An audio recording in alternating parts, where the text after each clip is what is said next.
सवाल जवाब के सेशन में पहला सवाल है, सैनिक राजा और रावण ने सम्य शिखर की यात्रा क्यों नहीं कर पाए थे। जहां कहते हैं कि दोनों को चूंकि पूर्व में नरक आयु का बंद हो गया था, इसलिए सम्य शिखर के पास पहुंचने के बाद में भी जहां त्रिलोक मंडन हाथी को पकड़ने के लिए रावण ने जो है वहां पर शिखर जी की यात्रा नहीं की। और सैनिक राजा के बारे में भी कुछ प्रसंग आता होगा, उसका तो हमें ध्यान नहीं है, लेकिन कह रहे हैं कि इन दोनों को सम्य शिखर की यात्रा नहीं हुई।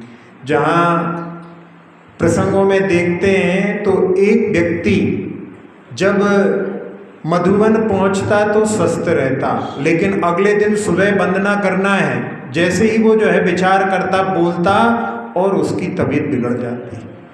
और जहाँ फिर कुछ नहीं बोलता, नहीं चढ़ेंगे तो स्वस्थ रहता, जैसे ही सोचे कि कल सुबह चढ़ना है और रात में ही तबीयत खराब हो जाती। मधुवन के सब वंदना कर ले, लेकिन पहाड़ पर चढ़ने के लिए जैसे ही सोचे और उसका स्वास्थ्य बिगड़ जाता था। ऐसे ही एक बच्चे के बारे में सुना था कि जैसे ही वहाँ पर उसको ले जाते उसकी जो है तबीयत वहीं पूरे समय में बिगड़ी रहती, और जैसे ही उसको ईसरी वहाँ पे लेकर के आते बिल्कुल ठीक हो जाता।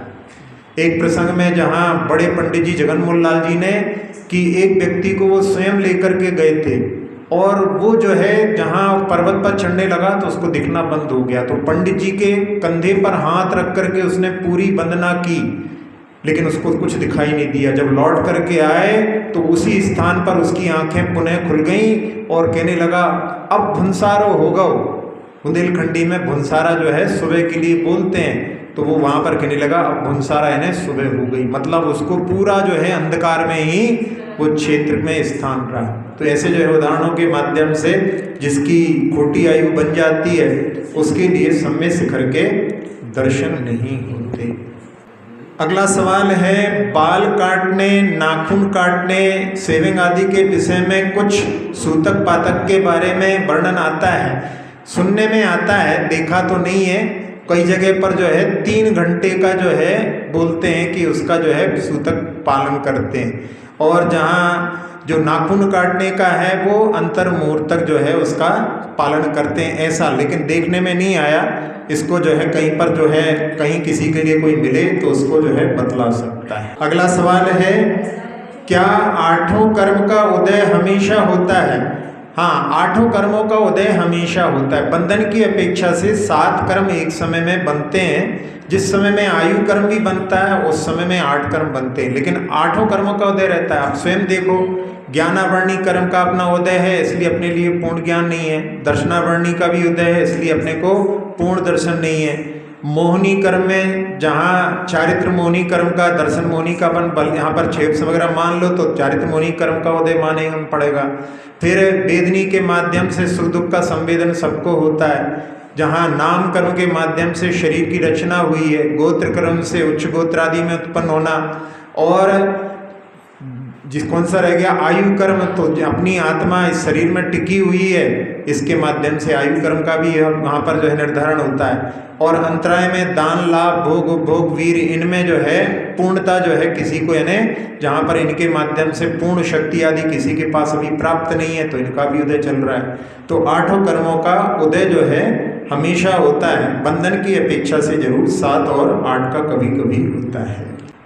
दूसरा मैं ये कह रहा था महाराज जी की रूढ़िवादिता इतनी बढ़ गई कि किसी की गमी होती है तो साल भर उसके जो त्यौहार वगैरह है उस पर सब ये रिश्तेदार और ये सब जाते हैं। लेनागम में नहीं, इसमें तो कुछ दिक्कत नहीं है। जहाँ त्योहारों में तो जो है लोग आते हैं, वहाँ पर एक साल में जो है जहाँ पर जो जो त्यौहार होते हैं उसमें आते हैं, ये रूढ़िवादिता नहीं है। ये तो आपके आपसी स्नेह की बात है कि भाई उन त्योहारों में उसको जो है जहाँ अकेलापन नहीं लगे, इसमें कोई रूढ़िता नहीं है। यहाँ तो जो है आपके वात्सल्य भाव का कि उनमें त्यौहार के समय में उनके यहाँ पर जाते हैं। इसमें कोई ऐसी धार्मिक कोई कार्यक्रम नहीं है कि जिसमें कि कोई अपन कुदेवादी की पूजा कर रहे हो। यहाँ तो ये साधर्मी वात्सल्य का प्रतीक है।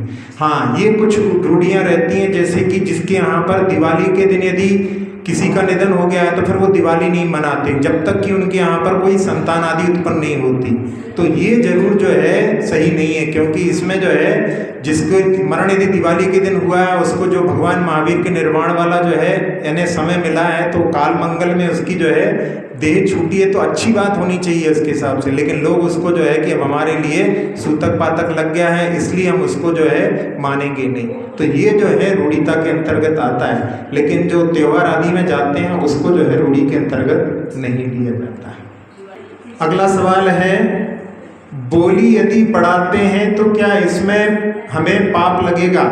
जहाँ बोली लगाते हैं उस समय में जो आगे बढ़ कर के बोली लगाता है उसी को वो प्राप्त होती है, तो उसमें जो है पाप लगने वाली बात क्या? आप अपना जितना देना चाहते हैं उतना आप बोलते हैं। हाँ, यदि इस भावना से कि हम सामने वाले को लेने नहीं देंगे, यदि आपके मन में इस प्रकार का भाव लेकर के यदि आप कर रहे हैं तो फिर वो वहाँ पर जरूर ईर्ष्या का परिणाम है। लेकिन अपने को लेना है इसलिए अपन करते हैं, लेकिन अक्सर ऐसा देखा जाता है लोग वहाँ पर उसको प्रेस्टीज पॉइंट बना लेते हैं और उसके कारण में वहाँ पर जो है सामने वाले को नहीं लेने देंगे, तो फिर वो वहाँ पर जो है कषायों का जो है खेल प्रारंभ हो जाता है। अपने को इससे बचना चाहिए।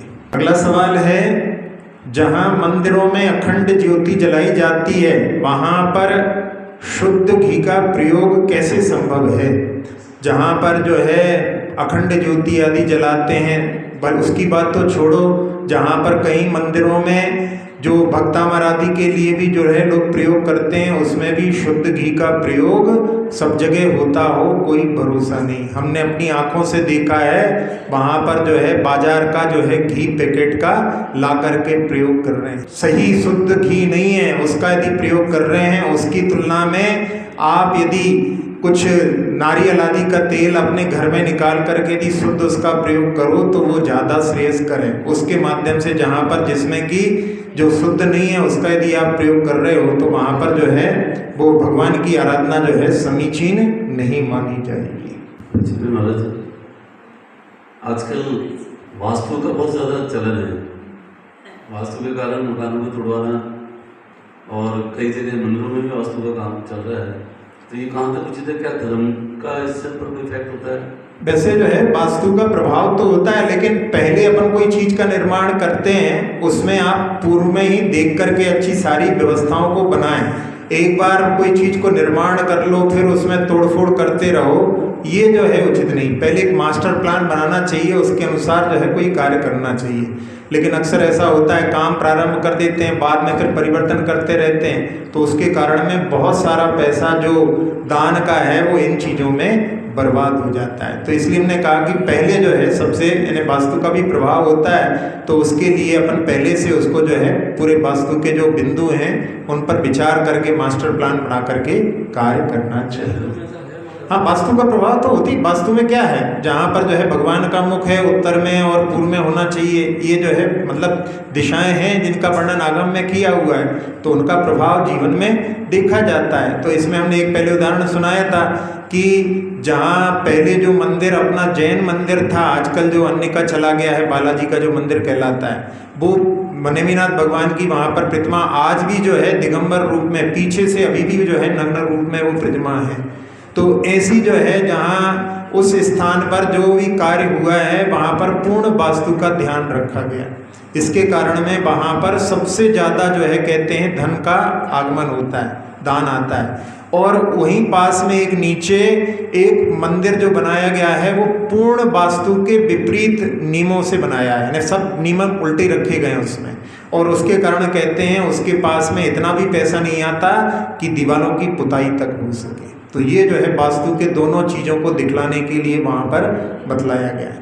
तो इसके माध्यम से वास्तु का प्रभाव पड़ता है, तो उसमें अपन पहले जो है कोई भी चीज़ का निर्माण करते हैं उसका निर्धारण पहले कर लेना चाहिए। इच्छा है महाराज जी, इच्छा मेरी जिज्ञासा ये है, जैसे हिंदुओं के अंदर गीता फेमस है, ईसाइयों में कुरान, मोमनस में बाइबल या कुरान जो भी है, तो अपने जैन धर्म में ऐसा कौन सा ग्रंथ है जो सरकार द्वारा मान्यता प्राप्त हो? वैसे तत्वार सूत्र के लिए कहा जाता है कि जैसे कि जो है अन्य ग्रंथों, अन्य धर्मों के ये ग्रंथ है वैसा तत्वार सूत्र है, लेकिन फिर भी तत्वार सूत्र में भी पूर्ण जो है वर्णन नहीं है। इसलिए जो है विनोबा भावे जी ने एक बार कि एक जैन दर्शन में ऐसा ग्रंथ होना चाहिए जिसके माध्यम से उसको भी जो है मतलब गीता आदि के इक्विवेलेंट रखा जा सके। तो उन्होंने जब निवेदन किया था तो जिनेंद्र वर्णी जी ने एक समण सुत्तम नाम का एक ग्रंथ बनाया था, जिसका अनुवाद फिर आचार्य जी ने जैन गीता के नाम से किया है। तो ये अपन उसको कह सकते हैं, लेकिन वो ज़्यादा प्रचलन में नहीं आया। लेकिन तत्वार सूत्र के लिए जहाँ कहीं व्याख्या की जाती है जब पर्युषण में, तो उसमें यही कहा जाता है कि जैसे अन्य ग्रंथों में इन ग्रंथों को जो है माना जाता है, वैसे ही अपने यहाँ पर तत्वार सूत्र की महत्ता है। अपने यहाँ एक एक विषय पर बहुत सारे ग्रंथ हैं, लेकिन सारे विषयों पर एक ग्रंथ नहीं है, क्योंकि अपने यहाँ जिनागम का अथाह है, उसमें इतने विषय हैं कि सब कुछ उसको एक ग्रंथ में कवर करना संभव नहीं। अगला सवाल है, स्टडी और धर्म में कैसे बैलेंस करें। जहाँ स्टडी के समय में जब अपने पास में स्टडी के लिए समय देना रहता है तो धर्म के लिए अपन थोड़ा सा कम कर सकते हैं। जब अपने पास में स्टडी के लिए ज़्यादा कुछ स्कोप नहीं रहता, उस समय में अपन धर्म के लिए विशेष रूप से आराधना कर सकते हैं। तो इस प्रकार से दोनों में बैलेंस बना करके चल सकते हैं। छुट्टियों में जो है धर्म का ज़्यादा लाभ ले सकते हैं। स्वामी महाराज, विपरीत वृत्ति वाले से मध्यस्थ भाव रखने का तात्पर्य क्या है? हाँ, विपरीत वृत्ति वालों से मध्यस्थ रखो तो ना राग रहे ना द्वेष रहे, इसके माध्यम से अपने जो है सुरक्षा होती है। इसलिए विपरीत वृत्ति के लोगों से जो है मध्यस्थ भाव रखने से अपने जो है परिणाम निर्मल बने रहते हैं। जहाँ एक बतलाया था कि एक व्यक्ति ने, जहाँ पर दो लोगों के बीच में लड़ाई हो रही थी और वहाँ पर वो जो है उनको समझाने के लिए कि तुम लोग तो अच्छे परिवार से हो, लड़ना ठीक नहीं है, और जब वो जो है वहाँ पर समझाने गया तो दोनों ही जो है उसके ऊपर टूट पड़े और उसकी मृत्यु हो गई। थोड़े दिनों पहले ही पेपर में आया था। तो ऐसे जो है विपरीत वृत्ति वालों से जो है मध्यस्थ भाव रखोगे तो अपनी सुरक्षा होगी। इच्छा में महाराज जी कहते हैं जो पूजन होती है वो भगवान के गुणों का स्मरण है, तो फिर जो किन पूजा में 12 भावना का जो वर्णन आता है तो फिर वो पूजन करनी चाहिए या?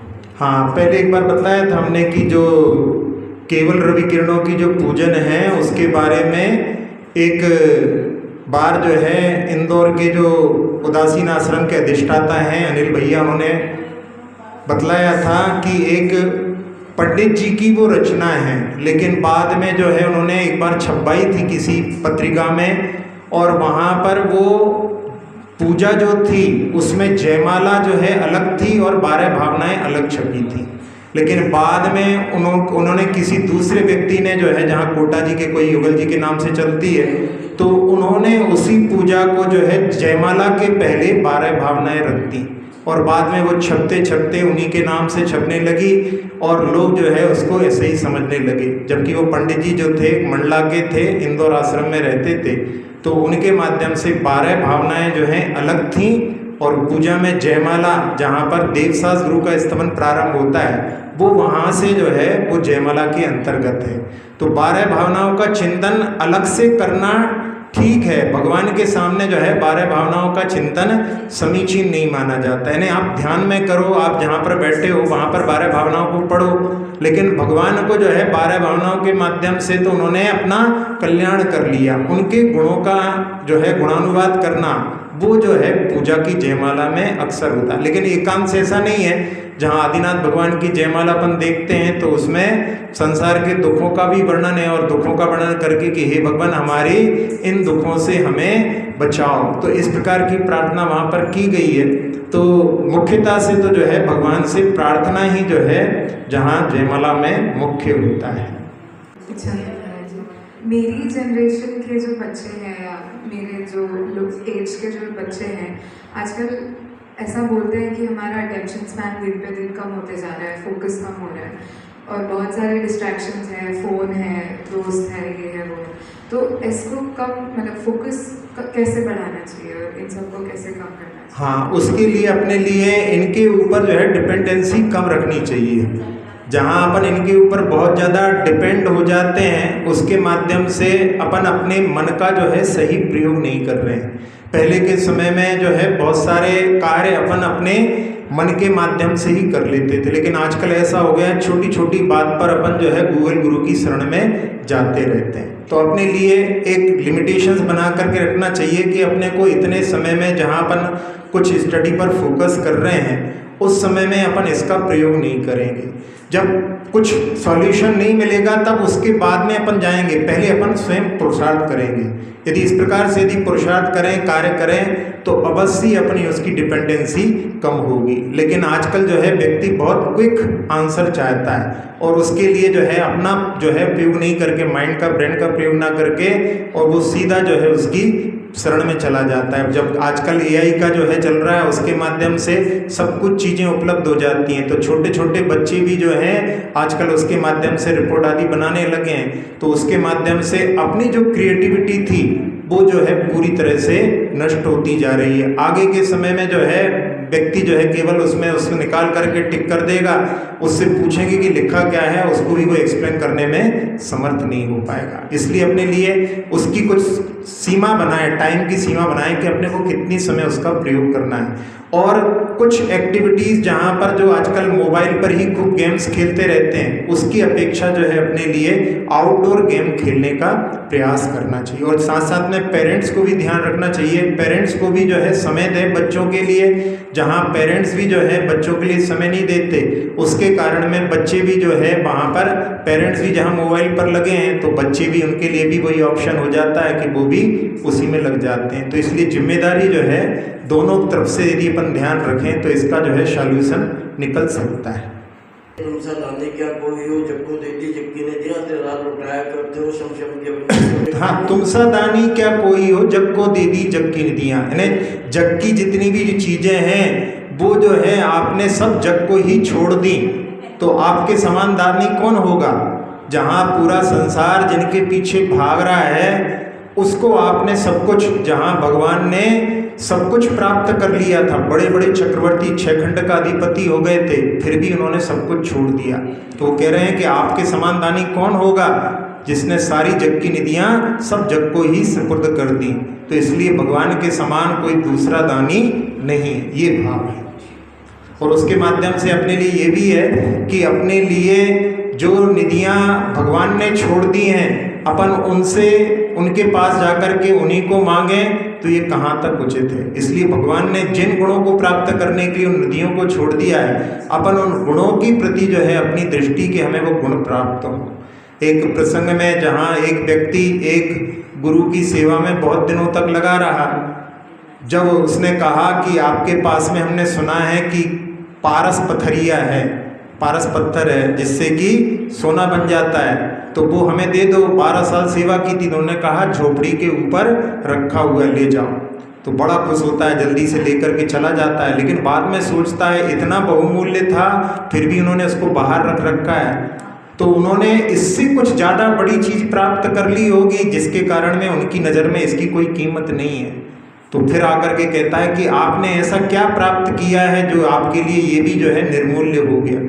तो वो जो जिन्होंने, भगवान ने जो प्राप्त किया है वो उसको प्राप्त करने की अपनी भावना होनी चाहिए। इसलिए इन पंक्तियों के माध्यम से कि जो जग की निधियाँ छोड़ने योग्य हैं उनको भगवान से हम क्यों मांगे। इच्छा भी माने नित्य प्रति हम एक तो रूटीन में मंदिर जाके दर्शन करके वो आ जाते हैं, और एक अगर हम संकल्प करके जाएं कि हमको ये क्रिया और इतना जाप करना है, इत्यादि करने, पाठ करना है, तो उसमें श्रेष्ठ क्या होता है। हाँ, संकल्प पूर्वक यदि कोई कार्य करते हैं तो उसके लिए तो बतला ही था कि संकल्प पूर्वक अपन कोई भी कार्य करते हैं तो उस समय में असंख्यात गुणी निर्जरा होती है। तो यदि अपना संकल्प नहीं होता तो कभी कभी जैसे मौसम खराब है, ठंड पड़ रही है, बरसात हो रही है, अरे आज छोड़ो, आज तो जो है बस लेटे रहते हैं, तो उसके कारण में अपन अच्छे कार्यों से वंचित हो जाते हैं। इसलिए संकल्प का बड़ा महत्व है। चाहे जैसा हो, पहले अपने को भगवान की आराधना करना है, पहला काम पूजा,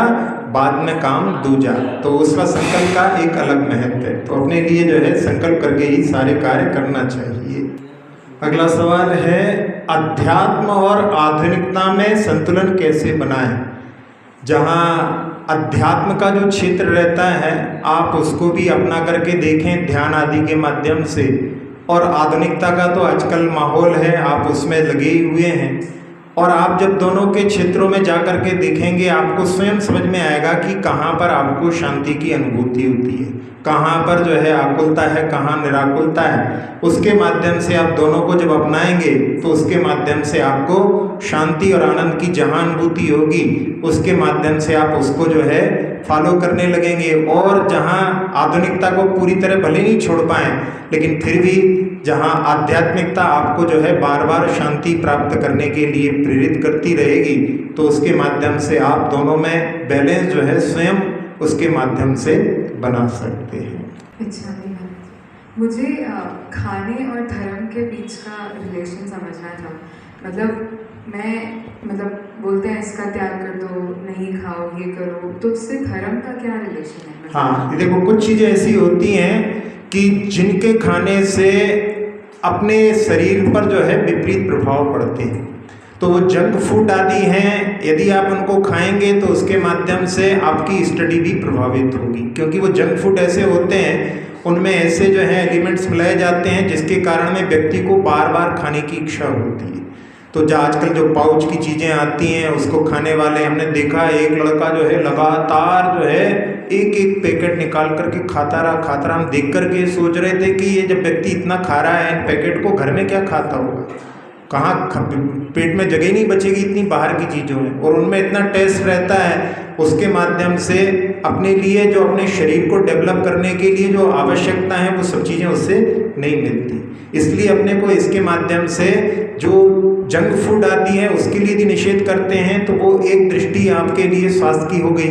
दूसरा जो है, जहाँ पर अपने जैन दर्शन में कुछ चीज़ों के लिए बतलाया गया है तामसिक होती हैं, जो जमीन के अंदर उत्पन्न होती हैं वो चीज़ें तामसिक होती हैं। उसके माध्यम से अपने अंदर जो है जहाँ कषायों की जो है ज़्यादा उत्पत्ति होती है, इसलिए उनके लिए जहाँ कहा जाता है कि जो चीज़ें आकाश में उगती हैं, आकाश में ऊपर रहती हैं, जमीन के ऊपर रहती हैं, वो अपने लिए माइंड को डेवलप करने वाली होती हैं, और जो जमीन के नीचे होती हैं वो जो है अपने हाथ पैर को मजबूत करने वाली हैं। तो अपने यदि ब्रेन को यदि अपने को जो है सप्लाई देना है तो अपने लिए ऐसी चीज़ों का प्रयोग करना चाहिए। जहाँ और भी चीज़ें हैं जैसे रात्रि भोजन का त्याग है, तो रात्रि भोजन का त्याग जहाँ रात्रि में अपन देखते हैं कि जब जैसे ही अंधेरा होता है और बहुत सारे कीड़े उड़ने लगते हैं, छिपकली भी जो है जब तक बैठी रहती है जब तक सूर्य का उदय रहता है,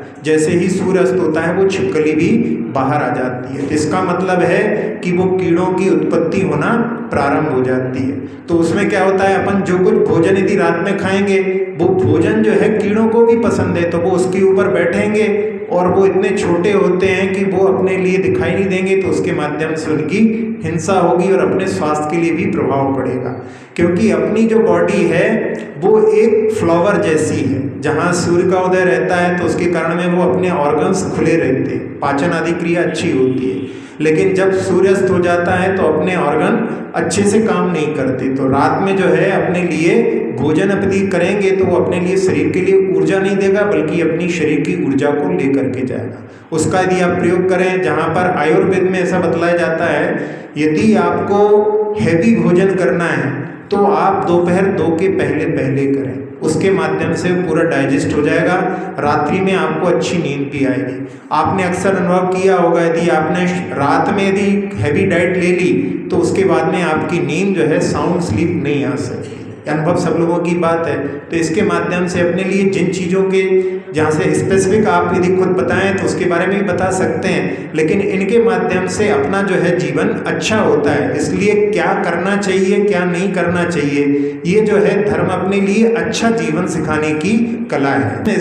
एन आर्ट ऑफ लिविंग, अपने को कैसे अच्छी तरह से जीना चाहिए ये सिखलाता है। इसलिए अपने को ये नहीं समझना चाहिए कि ये जो है मना कर रहे हैं तो उसमें जो है उनका कोई इंटेंशन खराब है, वहाँ पर आपका जीवन अच्छा होगा। उसके माध्यम से आप कम से कम जो है पॉल्यूशन आदि करेंगे, जहाँ आप सब चीज़ों का प्रयोग समीचीन करेंगे, ये मत करो ये मत करो, मतलब लाइट का प्रयोग ज़्यादा मत करो, तो उसके माध्यम से जहाँ आप यदि लाइट का प्रयोग कम करते हैं तो बहुत सारे इंटीरियर में जो छोटे छोटे विलेज हैं वहाँ तक वो लाइट पहुँचती है। तो अपन ने अननेसेसरी इसका यूज़ करेंगे, मिसयूज़ करेंगे तो उसको जो है अपने लिए ही पनिशमेंट मिलेगा। इसलिए अपने लिए इन सब चीज़ों का जो जैनिज्म में बतलाए हैं वो उसमें हर चीज़ के पीछे एक लॉजिक है। अपन उस लॉजिक को समझ जाएंगे तो अपने को लगेगा कि इससे अच्छा रिलीजन संसार में कोई दूसरा नहीं है। लेकिन अपन उस लॉजिक को नहीं समझ पाते, इसलिए अपने उसके बारे में प्रश्न उठते हैं। लेकिन अपन उस लॉजिक को यदि समझें तो अपने लिए सब चीज़ें जो हैं, जैनिज्म में कोई भी चीज़ ऐसी नहीं है जो आपके ऊपर जबरदस्ती थोपी गई है। उसमें हर चीज़ में लॉजिक है और उसके माध्यम से जीवन बहुत अच्छा बना सकते हैं। अक्षर पद मात्रा से दूषित वचन अगर महीन रहे,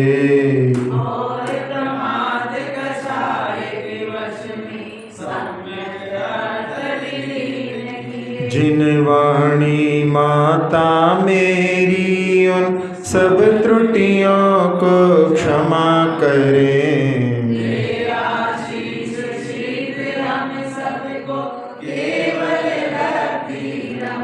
प्राप्त हमें हो बोधि समाधि परिणामों की शुद्धि हो।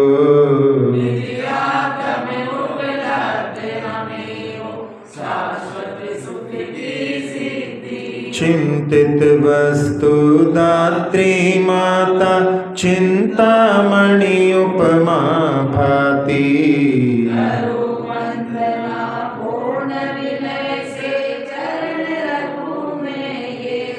कर जिन वाणी स्तुति तन की ममता टा।